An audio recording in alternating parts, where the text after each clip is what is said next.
Well, thank you very, very much. Thank you, Bill, for the very, very kind introduction. Thank you so much for your and Roxanne's leadership. You're incredible. Bill is chairing our statewide leadership team. We have an amazing team on the ground. Thank you for your incredible, principled, conservative leadership here in the state of New Hampshire.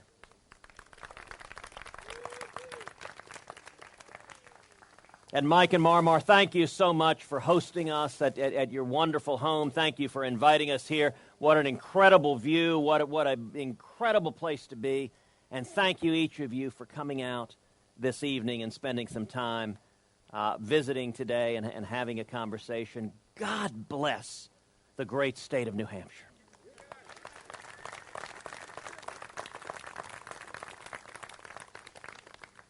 Now, how many of y'all watched the debate in Cleveland? How incredible is it that we have such an amazing array of talent? Young, inspirational, dynamic leaders stepping forward to lead our party and to lead this country. And what a contrast with the Democrats. You know, I'm pretty sure the first Democratic debate is going to consist of Hillary Clinton and the Chipotle clerk. Well, actually now, that's not fair. That's not fair. We can't forget about Bernie Sanders. So now the Democratic field consists of a wild-eyed socialist with ideas that are dangerous for America and the world, and Bernie Sanders.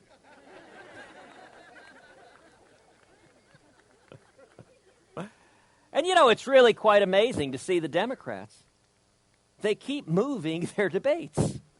First it was going to be September, then October, then November. You know, I think they may just move it to 2017. And you know, it's not widely known, but actually the Democrats had planned an earlier debate. The problem was the debate invitation was emailed to Hillary.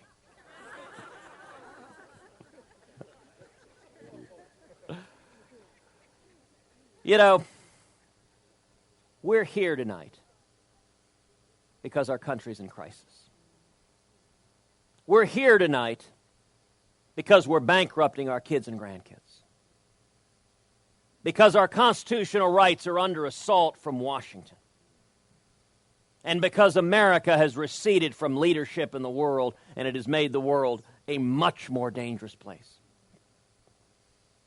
And yet I'm here tonight with a word of hope and encouragement and optimism. All across New Hampshire and all across this country, the American people are waking up. And I want to tell you, help is on the way.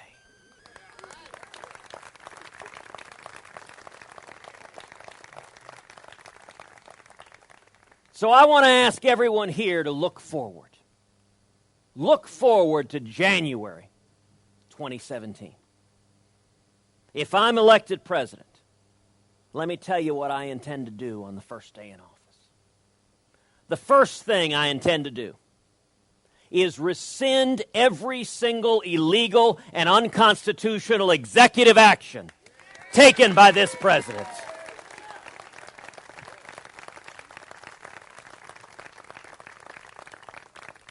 The president likes to say he's got a phone and he's got a pen. Well, you live by the pen, you die by the pen. And my pen has got an eraser. But sadly, the corruption we've seen, it hasn't been limited to the White House. It has pervaded every agency of the federal government. And this Department of Justice is the most lawless, partisan Department of Justice we've ever seen. The second thing I intend to do on the first day in office is direct the Department of Justice to open an investigation into Planned Parenthood and these horrible videos.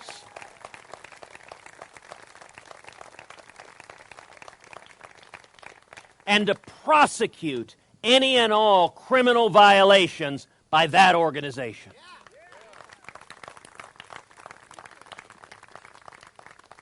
You know, the administration of justice should be blind to party or ideology. The only fidelity should be to the laws and the Constitution of the United States of America.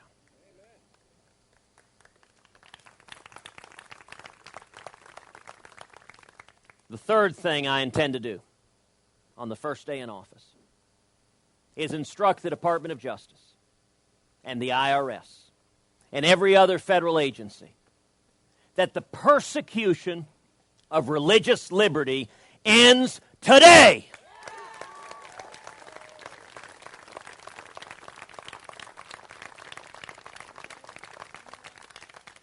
That means that every serviceman and woman can pray and worship God Almighty, and his commanding officer has nothing to say about it.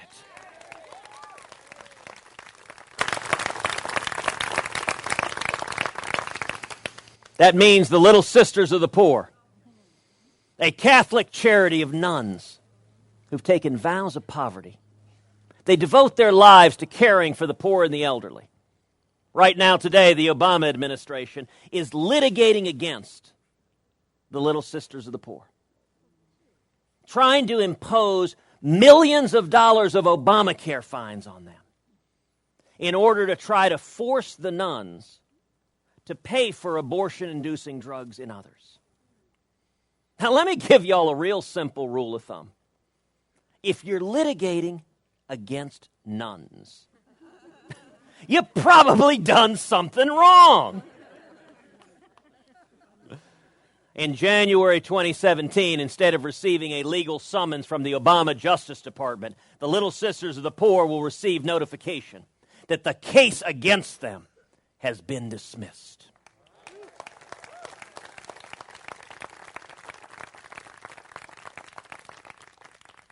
The fourth thing I intend to do on the first day in office is rip to shreds this catastrophic Iranian nuclear deal.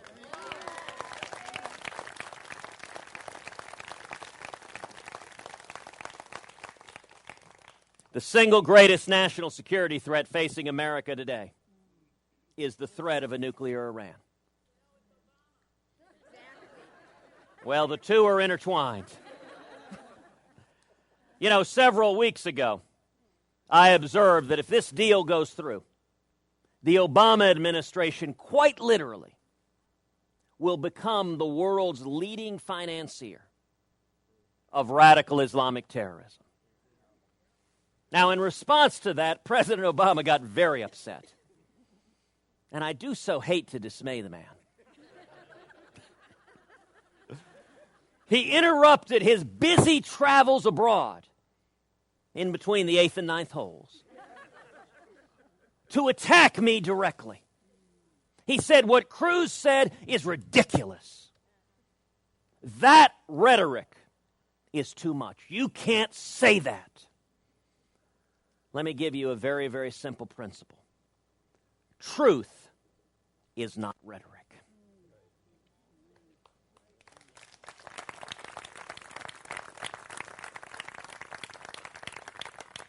And in the entire course of his attack, the president actually didn't bother to try to refute any of the substance of what I'd said.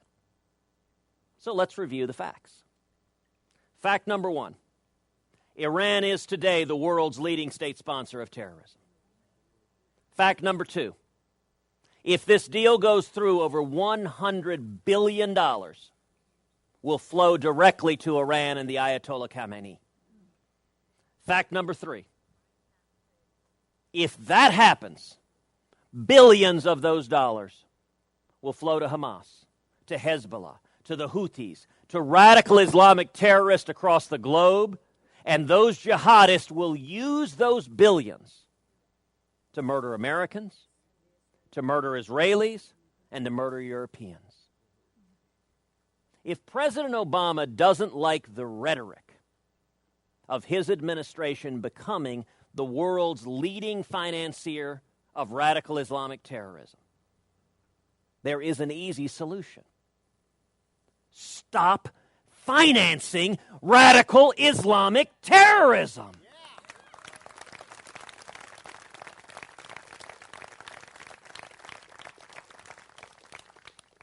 The fifth thing I intend to do on the first day in office is begin the process of moving the American embassy in Israel to Jerusalem, the once and eternal capital of Israel.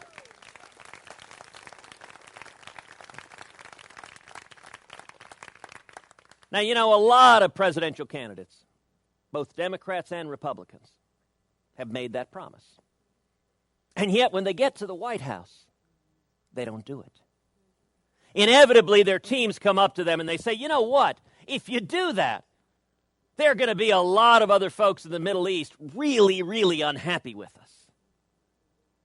Well, if you hadn't noticed, they're already pretty unhappy with us. And the single biggest difference between me and the other very fine gentleman standing on that debate stage in Cleveland is that with me, when I tell you I'm going to do something, I'm going to do exactly what I said I would do.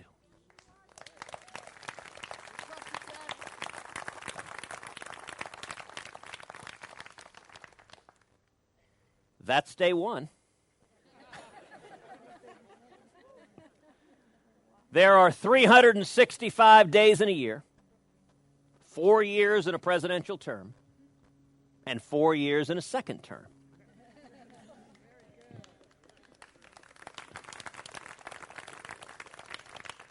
By the end of 8 years, there are going to be a whole lot of reporters and journalists and editors who've checked themselves into therapy. In the days that come, I will go to Congress and we will repeal every word of Obamacare.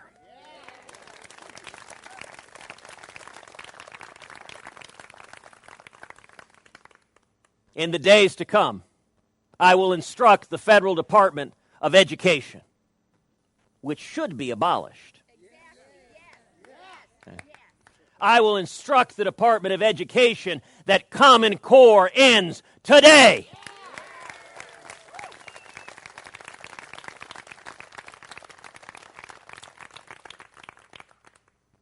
In the days that follow, we will rebuild our military and we will honor the commitments made to every soldier and sailor and airman and Marine.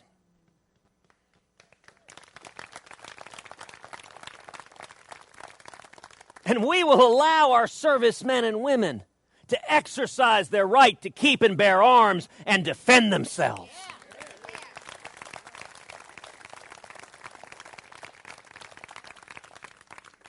That means that the next time a jihadist shows up at a recruiting station in Chattanooga, he's going to meet the business end of the firearms wielded by a dozen Marines.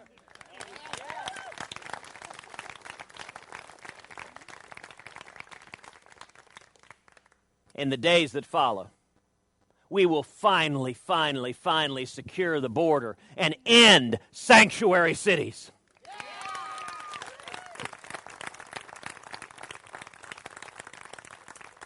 We will stop the Obama administration's indefensible policies of releasing violent, criminal, illegal aliens, and we will pass Kate's Law.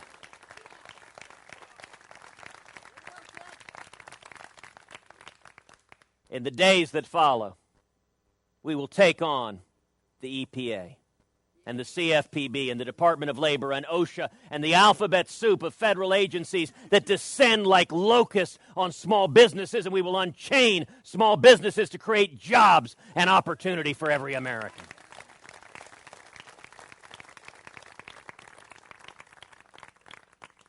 And in the days that follow, I will go to Congress, and we will pass fundamental tax reform, passing a simple flat tax.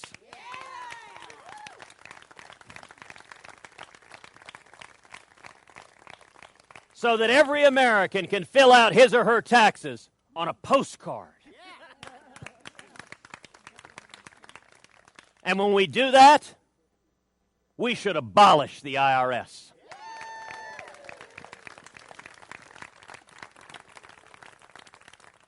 There are about 90,000 employees at the IRS.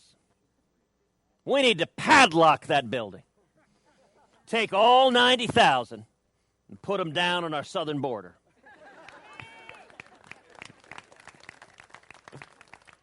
Now, I say that somewhat tongue-in-cheek. But if you think about it, imagine, sir, you traveled thousands of miles in the blazing sun. You're swimming across the Rio Grande. And the first thing you see is 90,000 IRS agents. You turn around and go home, too.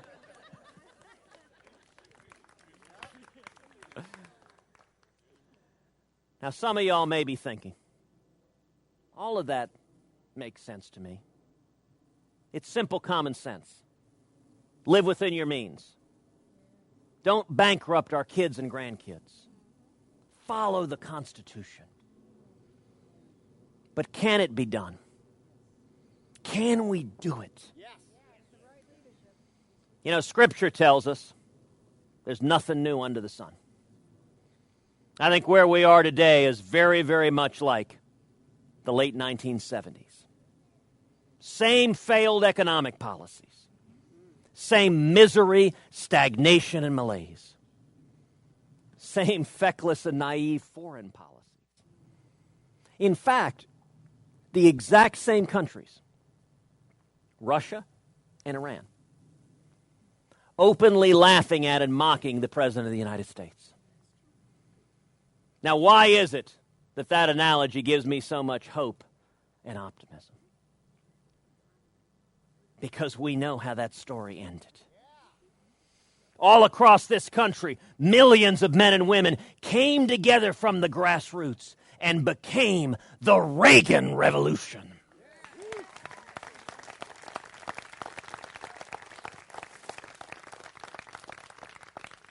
And it didn't come from Washington. Washington despised Ronald Reagan. By the way, if you see a candidate who Washington embraces, run and hide. It came from the American people and it turned this country around. The reason I'm so optimistic is the same thing is happening again. All over this country. You know, when we launched our campaign, the New York Times promptly said, Cruz cannot win because the Washington elites despise him.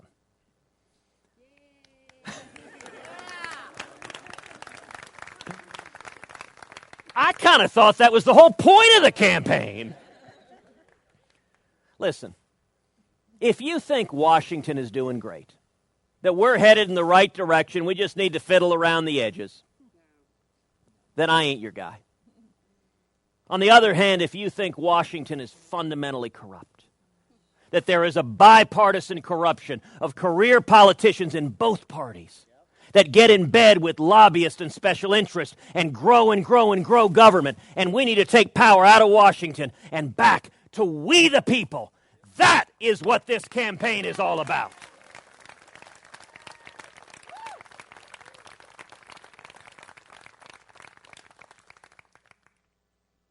Let me close with a final observation. You know, for all of us here, liberty isn't some abstract concept we read about in a textbook. Liberty's real, it's personal, it's our lives, it's our families. You know, I think about my mom. My mom is Irish-Italian, born in Wilmington, Delaware. Her mom was the second youngest of 17 kids. They were Irish Catholic. They didn't know what else to do on a Saturday night. It was a working class family, a blue collar family. My mom became the first person in her family ever to go to college. Now, my grandfather, my mom's dad, was a difficult man. He was a drunk. And he didn't think women should be educated. And he definitely didn't think his daughter should be the first person in the family to go to college. Well, my mom ended up standing up to her father. And she went to Rice University, graduated with a degree in math in 1956. She went to work at Shell as a computer programmer. Now, you want to talk about two industries, computer science and oil and gas. that were not very welcoming to women. My mom was at the intersection of both. You know, my mom used to tell me she very deliberately didn't learn how to type. She said, look, it was the 1950s. I understood the world I was living in. She said, I didn't want to be walking down the hall and have a man stop me and say, sweetheart, would you type this for me? My mom wanted to be able to smile very, very sweetly and with a clean conscience say, I would love to help you out, but I don't know how to type. I guess you're going to have to use me as a computer programmer instead. My mom turned 80 last year. She's a woman of incredible strength and fortitude. She is a loving and amazing grandmother to our 2 little girls. And then I think of my dad, Rafael Cruz. My dad was born in Cuba. He grew up in Cuba. And as a kid, as a teenager, he began fighting in the Cuban Revolution. He was thrown in prison and tortured in Cuba. Batista's police beat him halfway to death. My dad fled Cuba in 1957. And he came to America. He was 18 years old. He couldn't speak English. He had $100 sewn into his underwear. And he got a job washing dishes, making 50 cents an hour. And he worked 7 days a week. He paid his way through school. And he and my mom went on to start a small business together. Today, my father is a pastor. He travels the country preaching the gospel.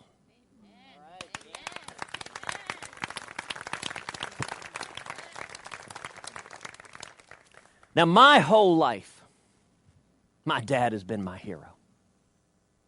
But you know what I find most incredible about his story? How commonplace it is. Every one of us here, we have a story just like that. Whether it's us, or our parents, or our great-great-great-grandparents. What ties Americans together, every one of us, is we are the children of those who risked everything for freedom. That is the fundamental DNA of what it means to be an American. It is why I am so optimistic. I remember what my dad used to tell me over and over again when I was a kid. He used to say, when we faced oppression in Cuba, I had a place to flee to. If we lose our freedom here, where do we go? That is why all of us are here tonight. Because we are not prepared to go quietly into the night. We are not prepared to give up on our kids and grandkids. Let's live free or die.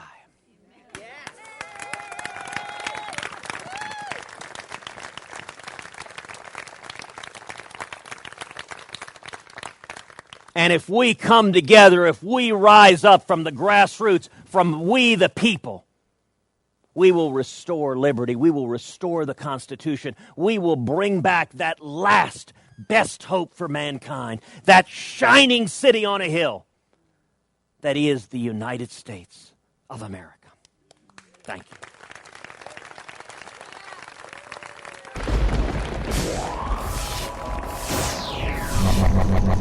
you.